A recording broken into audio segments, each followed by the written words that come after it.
হালকেই খালি পূজা, তো যারা যারা পূজা করবায় ব্রাহ্মণ ছাড়া পূজা করলে সব থেকে লাভবান হইবাই। কেন না এখন যে সমাজের যে দুরবস্থা, আমরা সঠিক ব্রাহ্মণের সঠিক সম্মান দিতে জানি না, সঠিক দক্ষিণা দিতে পারি না, এবং উনাদেরকে নিয়ে আবার উনাদেরকেও অপমান করি, উনাদেরকে হাজারের জায়গাতে আমরা 200 টাকা দিয়া এরপরে বলি উনারা লোভী। তো এইরকম আনিয়াসীরা তারারাই অপমান করার থেকে নিজে পূজা করা বালা। এর থেকে নিজে পূজা করলে সব থেকে লাভবান হইবাই। কোনো ব্রাহ্মণ টাম্মনের কোনো কিচ্ছুর দরকার নেই। এখন কবে ভাই এটা কীরকম কথা, হঠাৎ শুনলাম তোমার মুখে এরকম একটা আজব কথা, বা এটা আজব কথা না, এটা এখন বর্তমান যুগের সত্যি কথা, যেটা সত্যি, যেটা আমরা দেখতে পাই এবং এটা হয় সবার সঙ্গেই।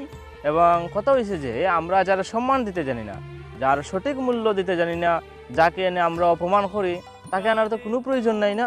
তার জন্য নিজে নিজে পূজা করাটা ভালো। আমি অনেক পূজা মণ্ডপে দেখতে পাই যে লাখ লাখ টাকার প্যান্ডেল, প্রতিমা প্রায় 50-60 হাজার, আর যদি দুর্গা পূজার হয় তা তো 50,000 ঢাকি নিয়ে চলে যায়। বা এই যে আমাদের লাইট আছে, এগুলা লাইটিং সেটিং আছে, এগুলো 50-60 হাজার নিয়ে যায়। আর সাউন্ড সিস্টেম, বাহ, এ তো 4-5 লাখ টাকার নিচে হলে হবেই না। আমাদের দশমী হবে না 4-5 লাখ টাকার যদি সাউন্ড সিস্টেম ভালো না হয়, কিভাবে নাচবে?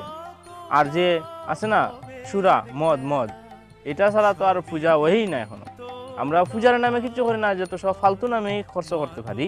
আমরা ভাবি না যে পূজায় কি কি লাগে, পূজার জিনিস সব আইসে কি না, এটা না ভাবিয়া সব ফালতু জিনিস আমরা খরচ করে দিই। কিন্তু যেটা আসল, আমরা এটার পিছিয়ে না ঘুরা নকলের পিছিয়েই দৌড়াই।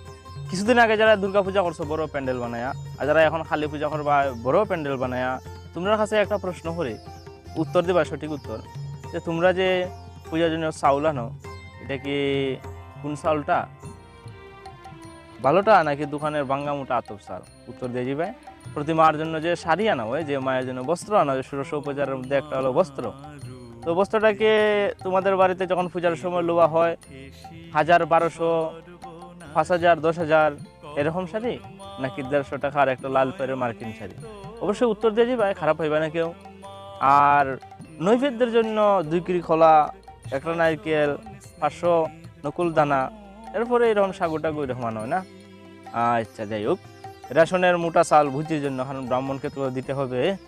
আর যে ষোড়শ উপাচার ধানের জন্য কিছু পাত্র দরকার হয়, তাম্র পাত্র বা এই সেই লাগে, তো এগুলা দশকর্মা দোকানের মধ্যে পাওয়া যায়। তো এগুলো যে আনা হয়, এগুলি কি তুমি যে অন্ন ভোজন করো যে তালাতে, এরকম তালানো নাকি এতটুকু বড়?